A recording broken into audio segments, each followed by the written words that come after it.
Everybody. It's a very nice evening today, and I'm very excited that we all are meeting today for this fantastic webinar. So, this is Coach Connect, and I'm Priyanka. I'm Priyanka, your Coach Connect officer. So, Coach Connect is a beautiful platform of Matrix where we share success stories and we witness the work of some influential people impacting lives and knowing about people who are associated with Matrix. So, matrix and coaching is a powerful combination, and we all know that coaching is an emerging language of the world. So, the coaching industry, as we all know, is expanding. The professionals and companies have been hiring coaches for their personal and professional goals, and why not? A role of a coach is someone who tries to be a mentor, a guide, and a philosopher. So, I'm all very excited today because we're going to meet a super talented guest today.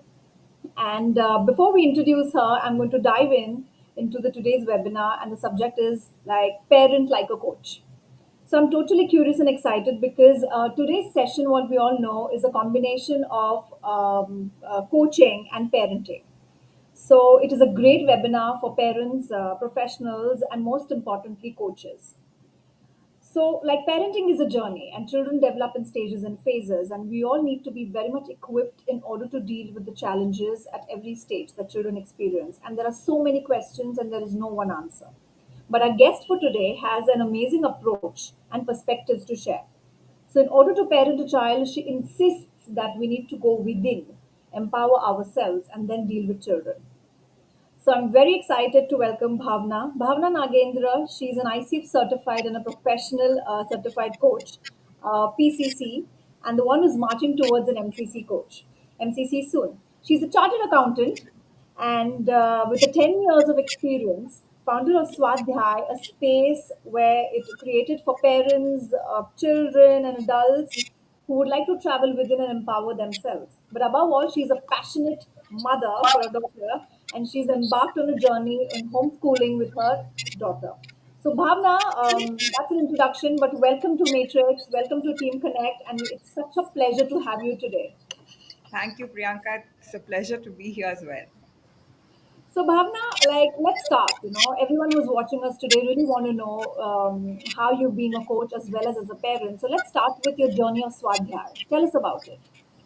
Right. So, it all started with Arundhati coming into our lives, right? And Yes. somehow, at the minute I held her, I felt like I need to take a break and be with her.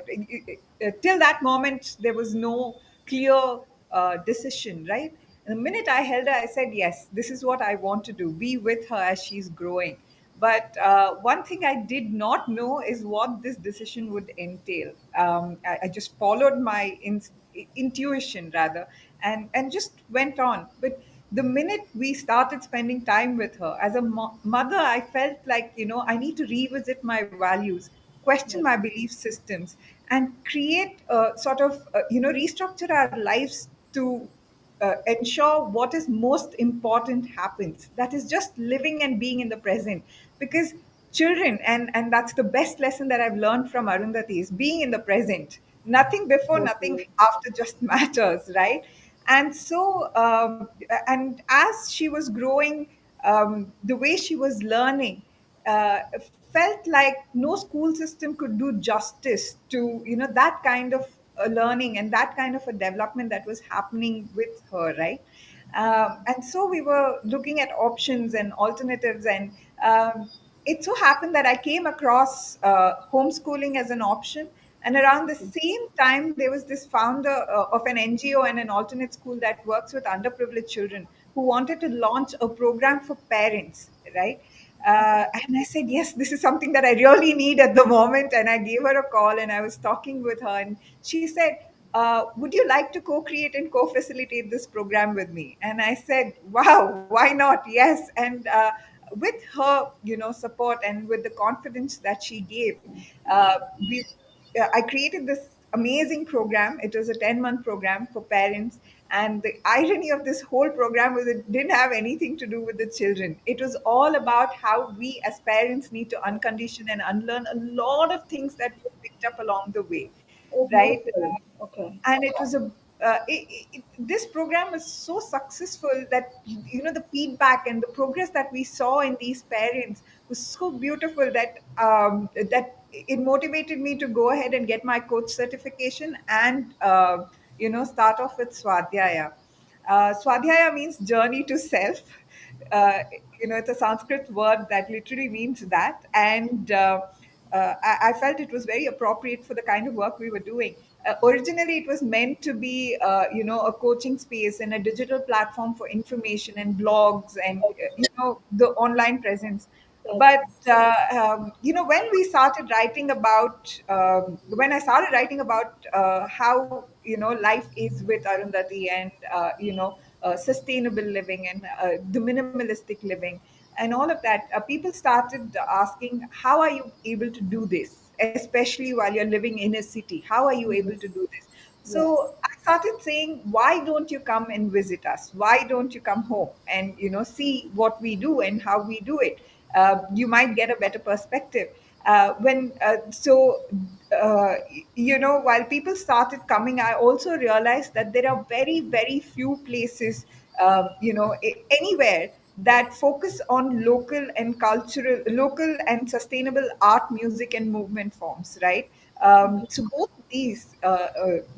of these put together um, give me an idea to start Swadhyaya's learning space. So what we are doing at the learning space is we have curated a set of art, music, and movement forms which are local, which are sustainable, Okay. and these programs act as a skill development rather than just, I did a 2-hour workshop and I gave you an essence of Yes. like understanding of what it is. No, these are skill development So it's programs. You like go beyond the through. curriculum. That's what you're trying to Yes, say. Yeah. Okay. exactly. So uh, right now we have programs like Kalaripaya to yoga, clay pottery, natural colors, and we also plan to introduce a lot of music and art forms. And we are basically waiting to partner with the right kind of people, because at the end of the day, it's the people that matter, right? Yes. Yeah, Yes. so this is the journey of Swadhyaya. And another interesting thing that has been happening in the last 2 weeks is a lot. Some schools have approached for this model to be implemented in their Oh, that's spaces. amazing. Yeah, so it's going beyond what we thought Yes. of at the start, but it's been a beautiful journey so far. Oh, that's great. I mean, the vision and mission that you have, the thoughts that you have in your mind, it's reaching to schools, and it seems like a journey to me. I mean, this me being a parent and also someone who works with children, it looks like a very interesting space to thrive. So Bhavna, with your experience as a coach and also as a parent, so now that we're talking about parenting, as we started talking about parenting first, so tell me, like, what are the fundamental like requirements to be a parent? you know how should one parent be with children? What is the requirement? See, it is not so much about how a parent has to be. It is more about the relationship between the parent and the child. And any relationship thrives on acceptance, respect, trust, communication, congruency, forgiveness, right?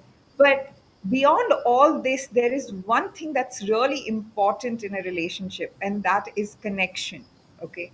uh, it is the reason connection is so important is because connection makes you feel safe, right? And I agree. unless one feels safe, they are not going to be able to respond appropriately to even something as beautiful as respect. And that's why I say connection is a fundamental requirement in a parent and child relationship. uh, so with connection, I've said the word connection almost 3 times now. So I'm going to go ahead and talk more about it. But before we go ahead, I'd like for you to participate in a small exercise with me. Oh, great. Yes, I'm all ready. Tell me what to Right. do. Thank you very much, Priyanka. So I'm just going to ask you a few questions, and feel free to answer the way you wish to. Sure, sure. Uh, the first question is: have you ever felt like you had acted on impulse based on fear? Yes, yes. There have been a lot of times when I've been, all over the place, and something has happened, and there are triggers. But yes, a lot many times I do, we react, I do react, and there's a strong impulse. The situation is different, the person responsible could be different, the trigger could be different, but it just goes on with the impulse. Yes. The answer is yes. Wow. Okay. That. Thank you for being so honest, Priyanka.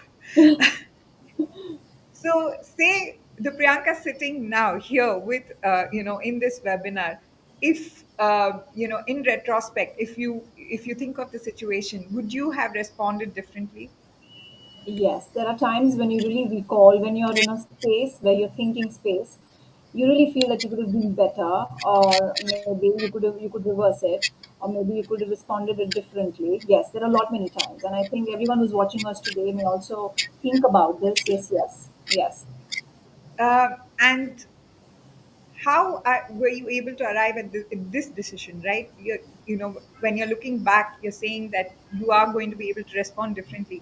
How do you think that's been possible?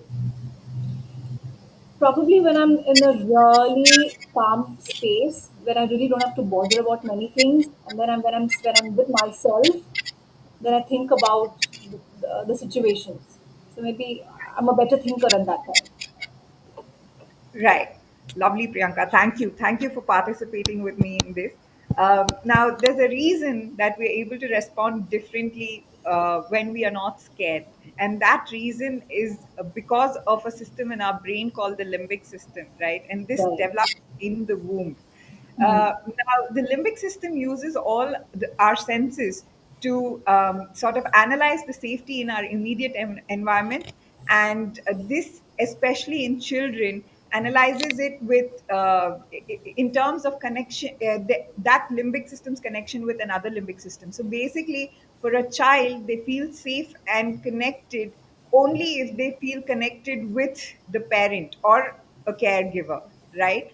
Right. So with adults, yes, when we are calmer and when we feel, we are in a comfortable space and we feel connected with ourselves, we're able to make better decisions, right? The Right. reason being, when the limbic system gives the feeling that we are safe, we are automatically connected with the prefrontal cortex, and that is the decision making, or logical reasoning part of the brain, and that takes all the decisions.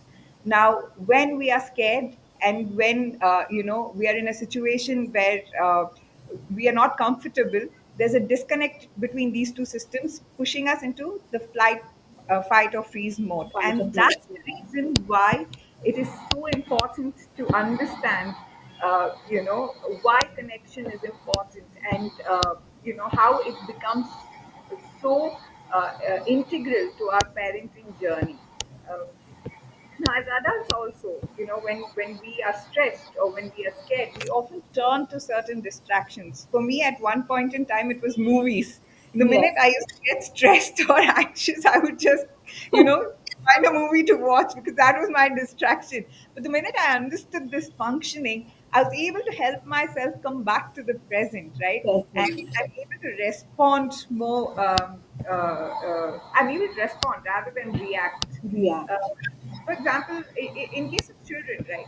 If there is a child who's constantly being physically hurt, okay, and suddenly, say, a friendly adult pats him on the back and says, "Hey, good job," the child's immediate instinct is to, like, become rigid or like withdraw, because Yes. for Yes. him the touch means that hurt, right? But say Yes. the same child is given an environment of safety, he's able to connect with another adult, he's able to feel that security from another adult.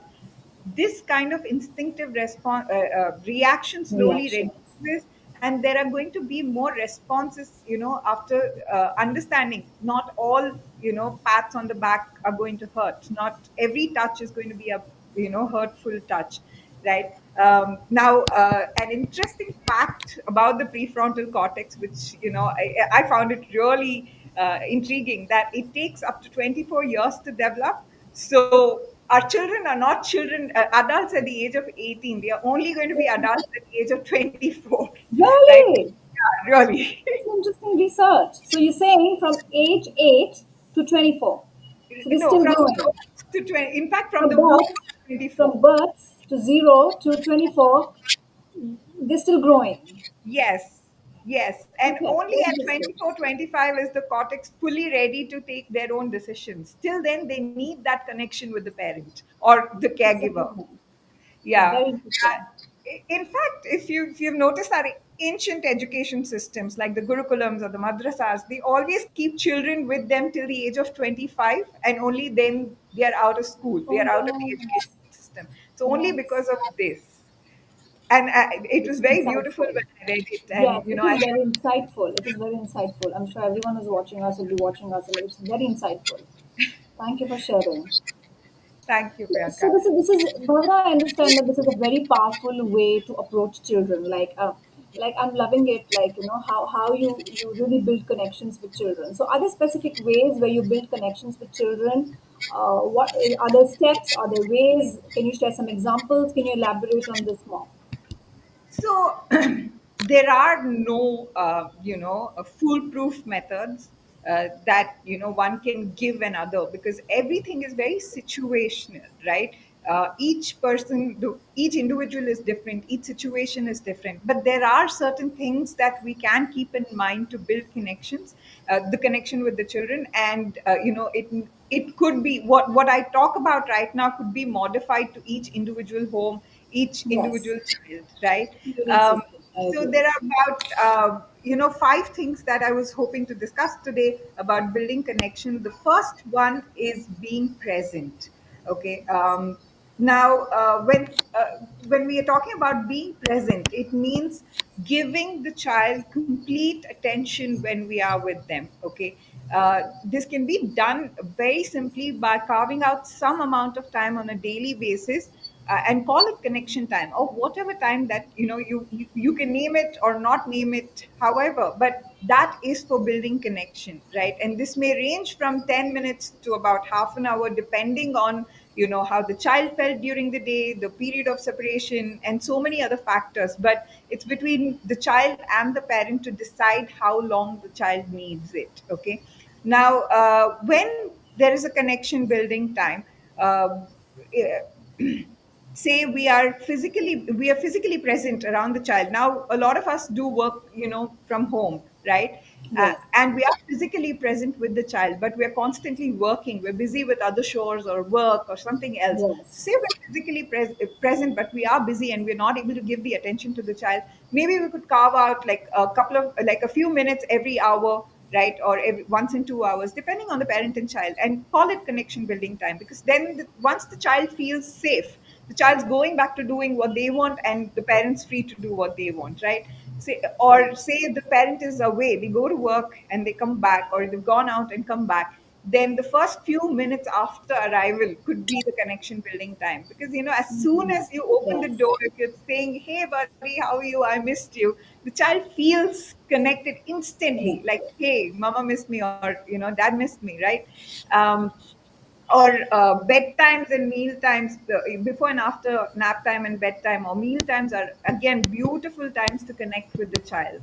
Now, a few things that we may want to keep in mind while we are doing the connection time is avoid any distractions for both the Right, parent and right. the child. No screen time, no scrolling, Gadgets, no yes, doing other chores, nothing, just child and the parent or adult. Now, very, allow the child to choose what they want to do, right? This is the time when we follow the child's lead entirely. If the child, or if all the child wants to do is just hug you and sit down, then that's it. That's all we will do during the connection time, right? We do not bring in learning, we do not bring in discipline, we do not bring in any other form of distraction or communication during this time. Now, apart from having a connection built during this time, it is also extremely valuable because we are going to be able to find out the child's feelings. Now, when we give the child complete freedom to express themselves, right, they're going to be they are going to come up with their own games and their own ways of expressing what happened to them during the day, or if something's bothering them. Say a child felt hurt at school, or just fell down while playing, and that's something that that really impacted the child. You never know what yeah, the child was feeling at that time. same thing, So I right. would come back and imitate this entire scene with a doll or with themselves or with the parent at home. Yes, role playing. And that's when oh, okay, the child felt this, and you're going to be, through the next few aspects, we're going to understand how to bring in communication with the child, to partner with them and see how to, um, uh,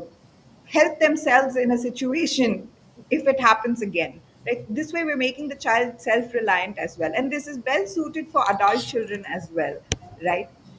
The second one is active listening.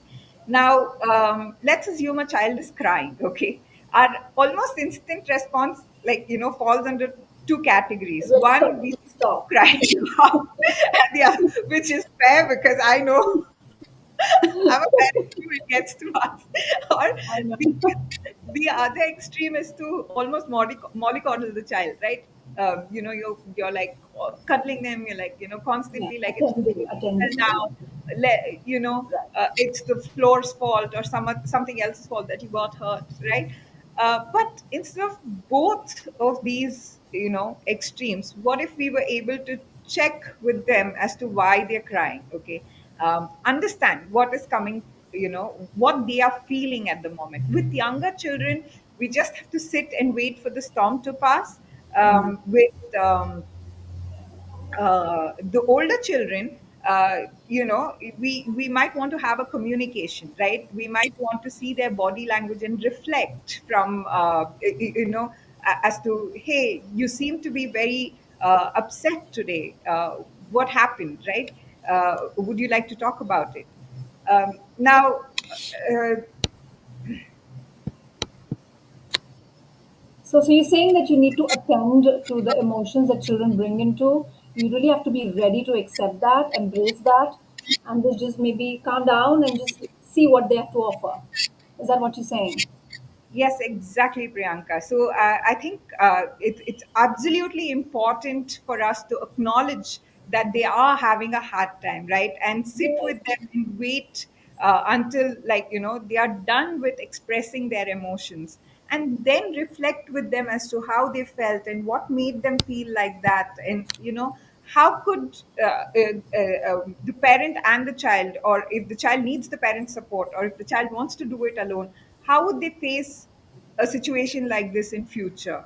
I think that active listening really, really helps with that. It can also be used when, children display an accomplishment or something that they've done, right? Again, Mhm. there are two extreme Yes. responses. One is praise Correct. based, and the other one is, sort of talking about what the parent or the adult is seeing in the work done. See. So we are focusing more on the result in this, in both the ways, right? In both the responses.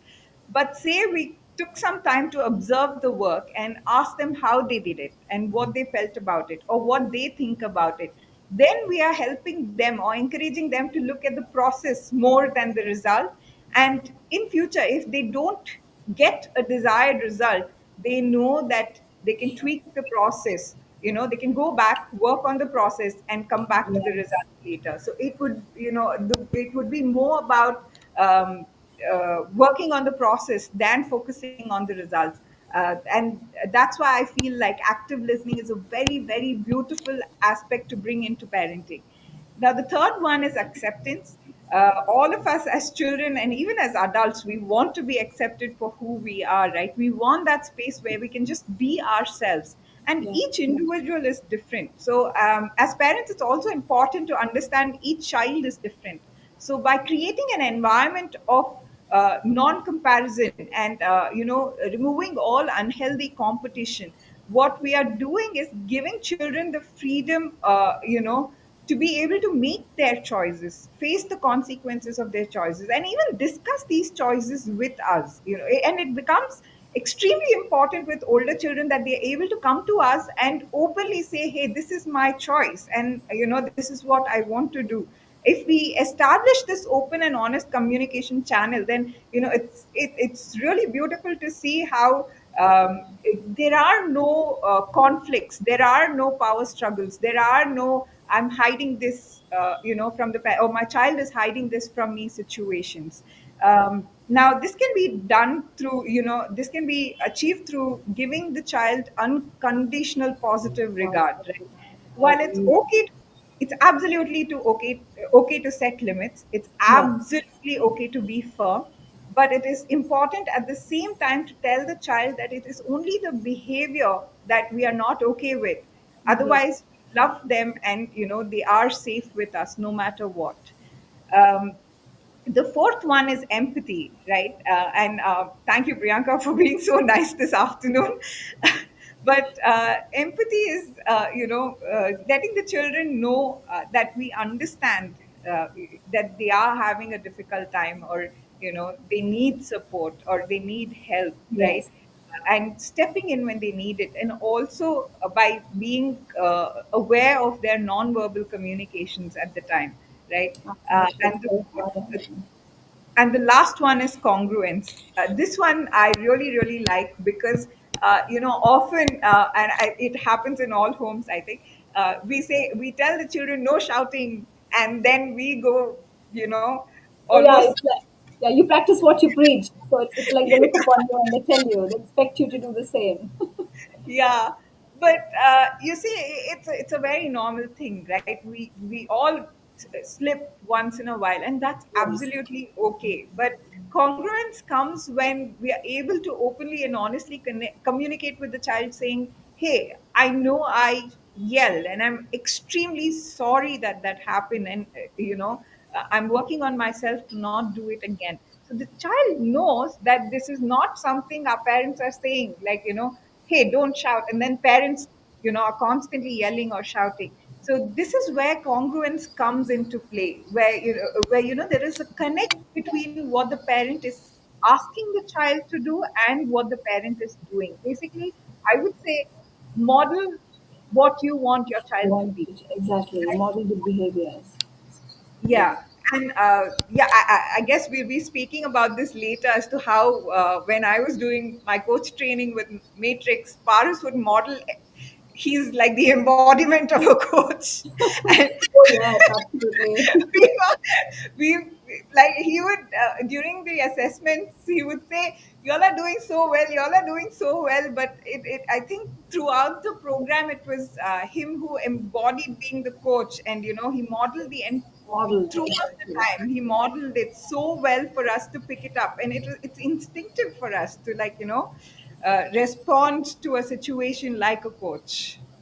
This is so amazing. This is very enlightening, actually, Bhavna, because I really understand that you really have to parallelly start working on yourself first, and then parent children. You talk the lot many things that you're telling me right now. The way we're discussing, it's more about working on yourself rather than telling people to do something. So it starts with you.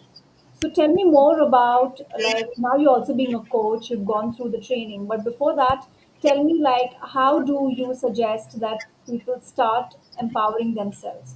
So how do you build connection with yourself? Like, what are your thoughts on that? So before I speak about building connection with ourselves, I'd like to speak about building connection with children, right?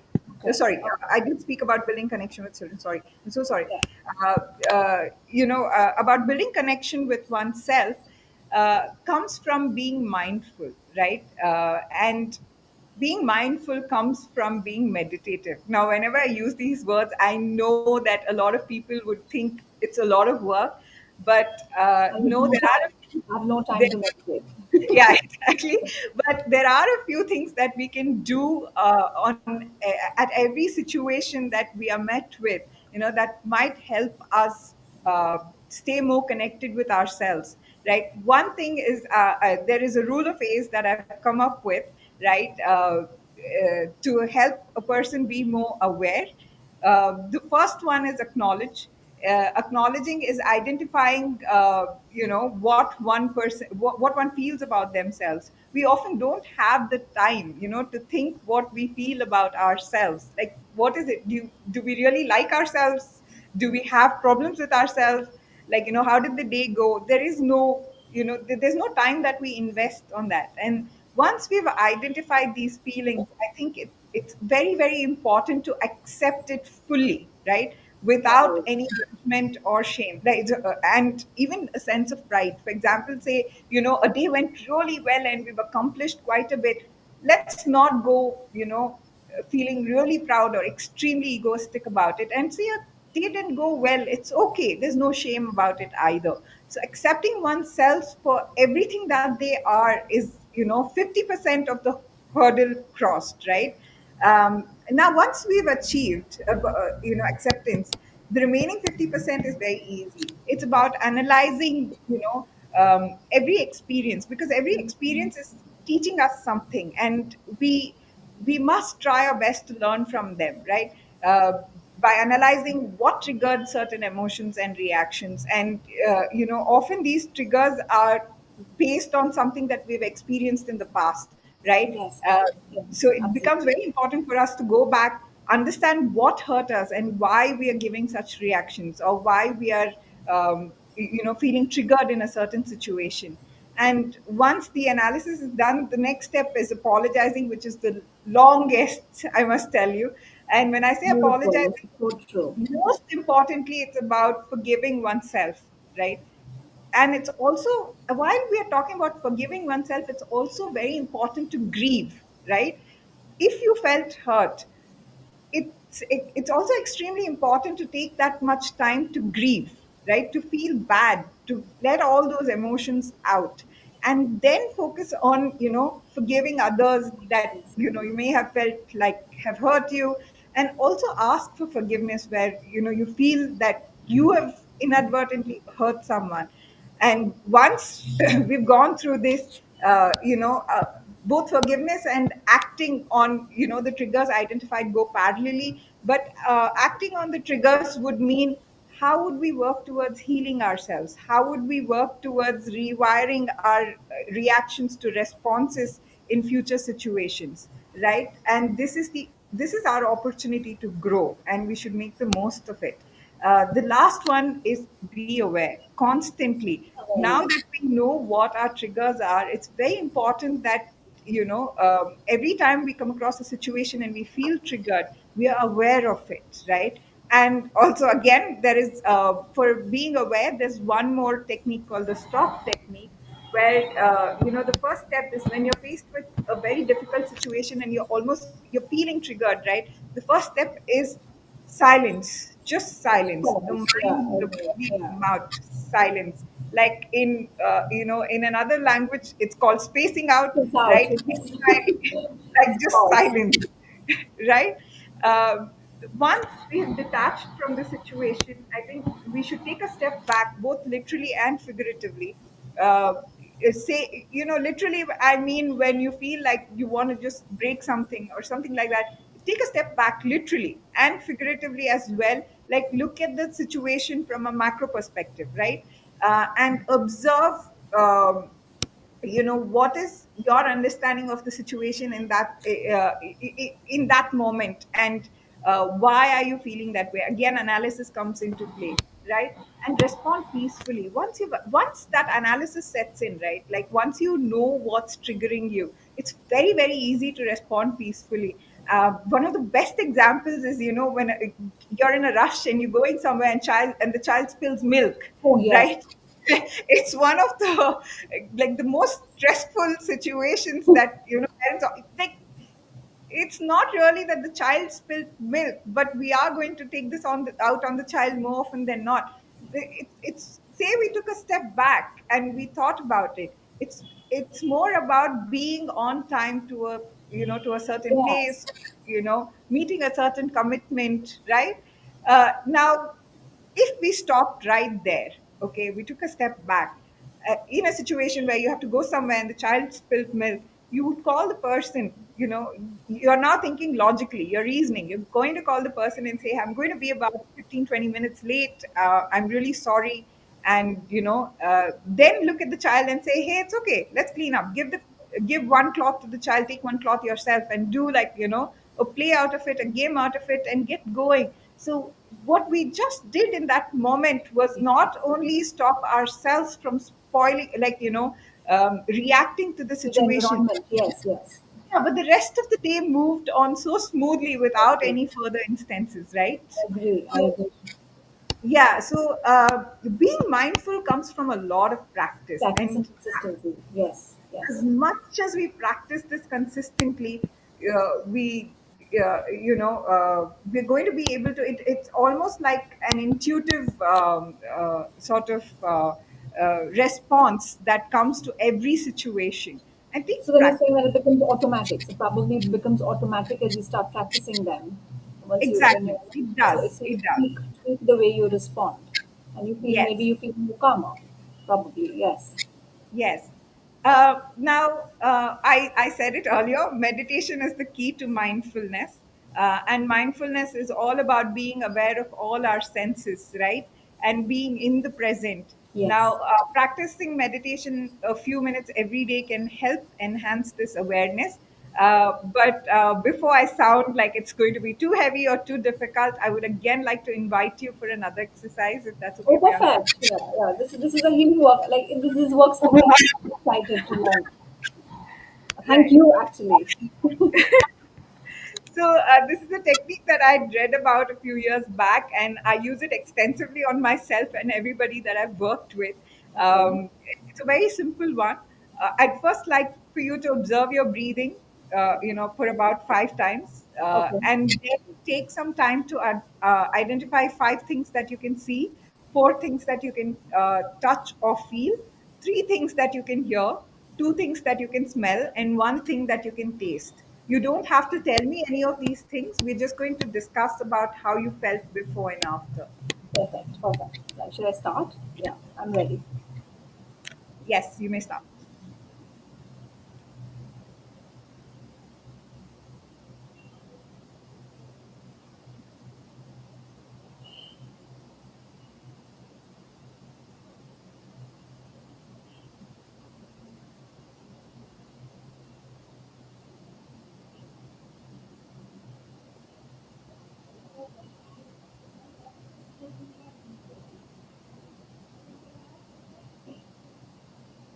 Yeah. Okay. Thank you. Right. Um, would you like to tell us how you felt before and after? I think there's a shift for some seconds, or maybe not even a minute actually. For some seconds, there was a shift in the energy. That is what I experienced. Right now we were talking about some interesting things, and then we were highly engaged with each other, right? But then when I Right. took a break, I paused.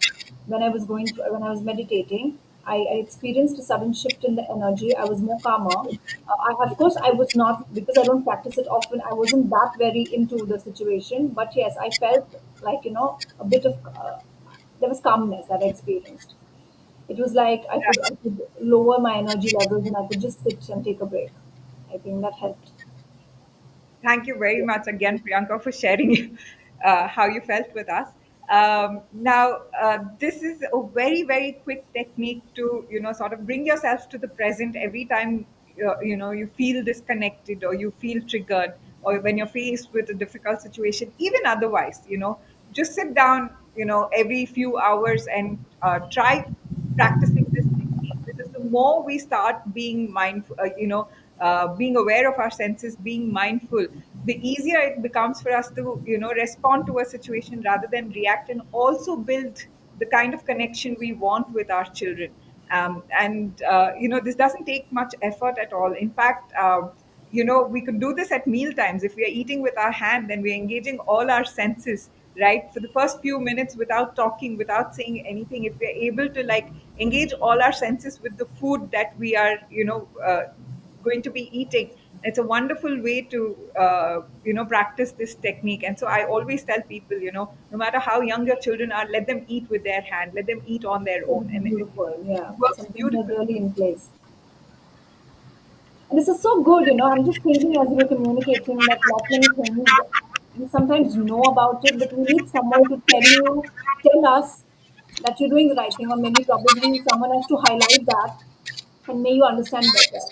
So that also gives me an insight that how wonderful of a coach you must be, because like as I listen to you talk about the age, acknowledgement, acceptance, analysis. awareness. So then I do understand that it's more about you also being a coach. So now, Right. like, I really want to know because your profile also says about being a coach. So, what is it like to be a coach? Tell me about your coaching journey because how are you mixing these two things up? A beautiful amalgamation. And then let's talk about you being a coach because I'm sure everyone who's watching us today are also really looking forward to know from you that, how was your journey? How did you start becoming a coach and how was it? Tell us more about it. So, I must say, being a coach has impacted the way I approach every situation, like person, relationship, no matter what comes my way. I'm now responding as a coach. I mean, believe it or not, I'm parenting like a coach. Right? Coaching is all pervasive right now for me. That's amazing. Well, there are a lot of experience that I've learned from in life, right? And a lot of these things that I'm talking about are like the learnings that I've had from the experiences um, Yes. in different situations. But what this journey of becoming a coach helped me do is articulate them in a manner that I can implement them effectively, not just in my life, but with the people that I'm working with. So I think this has been one of the best decisions I've taken, to pursue my career as a coach. Uh, well, even before that, to be trained as a coach. Absolutely, absolutely. So then I take you through this journey as you're talking about coach. So I understand that being a coach and the process is very ardent. I mean, it is a lot of hard work. So probably to become a coach, you also need a coach. So how is it? How does it work? So tell us about your journey with Matrix. Like, how did you contact them? How was it? How was it with Matrix? I think this is one of the most what do you call mystical experiences. Or it was a I was on a holiday and I received a call Okay. from Matrix about coaching because I'd put in an inquiry much before, and I was on a holiday and we decided no calls, no nothing, because we were with friends and all of that. And I happened to pick up this call, and then they say they're from Matrix and all of that, and I say I have a lot of these technical questions, right? I'm like bursting with questions. I've read the website, I cannot understand a thing, and how do I go about this, that, and the other? And I think I was immediately like connected to Paris, and Paris is like so patient right from the get go, right? Like I said, he has modeled being a coach right from the time I started asking the Yes, first yes. question. And Very even different. now, right? No He's just matter what happens, he responds like a coach. He's in that zone all the time. And I think uh, honestly, I'm grateful for having attended that call and for having taken the decision, to attend these training sessions. And this is one opinion I think that is unanimous throughout the cohort, that um, him being him demonstrating the characteristics of a coach, and giving us that space to be space. vulnerable, to be able to open ourselves up for the training coaching sessions that we were doing during the training with each other. Because for a person like me, I've always been worried about what if I make a mistake, Yeah, what if I did right. something. Very But now sensitive. it's not just that. Period of the training has opened me up so much more. Like, I'm more willing to try and make mistakes rather than not try at all. It's been a beautiful journey, and for that I have to thank Paris and Matrix for the way they've designed the program, the way they have done the sessions, and all of this without compromising on the rigor. There's a lot of effort that goes into the training programs, a lot of reflections, a lot of reading, a lot of book presentations. uh, but nevertheless, I think it was a beautiful journey. Oh, this is amazing. I mean, I've read a lot about it. I've been with, I've been working also with them. So I understand that. I really echo your thoughts. Like, I'm very much intrigued by people who really want to be a coach, help other people.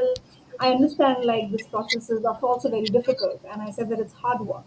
And I think I do read, and I don't know, like with being with Matrix, like it's a great platform to begin. Everyone who's been associated with Matrix, I do understand, it's a perfect platform to start.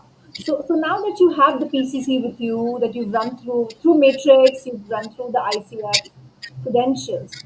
So tell me about the role of ICF here. How do you feel about it? What about its credibility in the business today? And how impactful it is.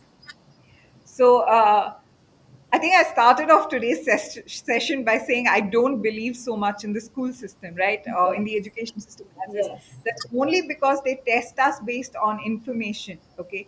Right. And this is not a reliable way to test someone's ability or equip them to be able to, deal with a real life situation, right? Whatever we did in our exams hasn't done anything for what we are doing in our lives today, right? And that way, I must say the ICF program is all about doing it practically throughout the program, throughout the training Thank you. program.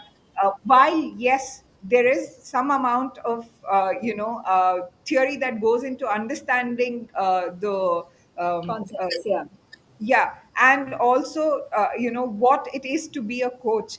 All of that is it's not just sermons that are given. You have to demonstrate those during the training program and for your assessments as well. It's all about you're assessed based on live client coaching calls, right? You have to submit Okay. those recordings to the ICF, to your trainer, to be assessed, to be able to get your credentials. And I think that's a very, very beautiful way to do this, because we are going to be working with other people, right? And Yes. these people come in trusting us, hoping to be able to help them achieve their goals, to be able to help them find their purpose. And I think it's very, very important for that the program is designed such that we go through rigorous training practically before going Practically, out yeah, there's there no and coaching differential. clients. So it looks like a journey to me actually, because uh, today's webinar, now I'm just thinking while I listen to this, is a classic example of how powerful coaching as a field is and how powerful coaching can be across all settings. Be it in education, be it in leadership, be it in science, be it in corporates, etc. So a coach can have multiple roles to play. So I think everyone learns through that process and maybe applies as applicable to. In fact, it is a way of life. Probably you apply these things in your daily living, and then maybe things turn out better for you. So I think the goal of everything is to transform yourself, empower yourself, start within. So probably you guys are doing a great job, just uplifting lives of the people. That is what I can clearly say. So that if someone, like, now you've been through this process through Matrix, and you talk about your associations with them and also as your personal journey. So what is your one message to people who want to start their coaching journey? So what is one message that you would give them? Like, from In what is short, go for it. Just go for it. Because not only is the training transformational, right, but it's also the feeling that comes from helping your client achieve their goals. That feeling is unmatched, and I think that would want you to keep going. And right? for me personally, I feel like that's my purpose, and I feel very contented doing it. So I would say, if this is something that you want to do, please go for it. Yeah. So maybe you have to question yourself first whether you're ready for it, and if you're ready for it, Yes, you really have to go through it. Superb. So this yes. is very helpful for the audience also for today watching us, parents, professionals, and coaches. So what are your, like, now that we're coming to an end? What are your final thoughts? What are you thinking? So about parenting like a coach, I would say through connection, we are building a trusting, respectful, and safe space for children to express and communicate with us openly and honestly. And through this, they're going to learn through their experiences, because they're going to be more self reliant with that freedom, right? And children in such environments, they are going to be able to achieve or their full potential, right? There's no stopping them. So I sincerely hope that this webinar has given an idea to parents and adults, who care for children, to be able to, at least create an environment in their homes or in their schools, in their classrooms, to create a sense of connection between the adult and the child. But however, what we discussed today is not limited to a parent child relationship. It Yes. can be applied to any person, any situation, and any relationship. I And agree. if you're someone who, wants to work towards your purpose and resonated with today's session, you could get in touch with us to schedule a coaching session, or you can even visit Swadhyaya Bangalore to understand what we do with the learning space. You can Absolutely. get in touch with us via email, Instagram, website, phone number. Uh, it's displayed on the screen. You can get Yes, in touch yes. with us in whichever medium that works for you. Thank you, and I would like to thank you all for patiently listening to all our stories and our chatter. No, But no, it's it been was a very wonderful and enriching session, Bhavna. Yeah. thank you. It's. I think I could see the clarity that you have in your vision and vision. Okay, so it's the webinar today for me. It was like more of enlightening because of, for me being a parent, a professional also, and I feel this is mutual to everyone who'll watch it, who's watching this and who will watch in future. Like really thank you, Bhavna, on behalf of Team Matrix and the Coach Connect platform for bringing us new approaches of understanding children and building new connections in order to build meaningful relationships with children, adults, and every relationship. Like I would love to know more about Swadhyay. I love to know more about it. We should surely pitch in and see like things through your website. So I like the idea that it's more of being self-aware, and then you start your journey. So I feel for people who wish to embark on their coaching journey, this is a very good webinar to start with, also to learn more about it. So thank you very much, Bhavna. It was a pleasure having you here. From Team Matrix, thank you for your association with us. Thank you very much for having me here, Priyanka, and thank you to everybody who's logged in and listened to this session today. I hope you all had fun while getting some insights into how to be a responsible adult around yourself and And children. address your bad days. Right. But also remember, we all have bad days, and there's nothing wrong with it. We just have to, consistently and constantly work with ourselves, on ourselves as well. And I think it's a beautiful journey once we start. So thank Thank you, you. Matrix. Thank you, Priyanka. Thank you. It was an amazing session that I had fun. Thank you. Thank you. Thank you. It was a pleasure having you here. Thank you. So everyone who's watching us, Matrix offers various programs on ICF. Okay, ICF coaching. I'm going to give you a shot for the first and foremost. Matrix is going to start its batch very soon on 29 March. Okay, every Wednesday 7:30 to 9:30. In case you're very keen to explore, you can.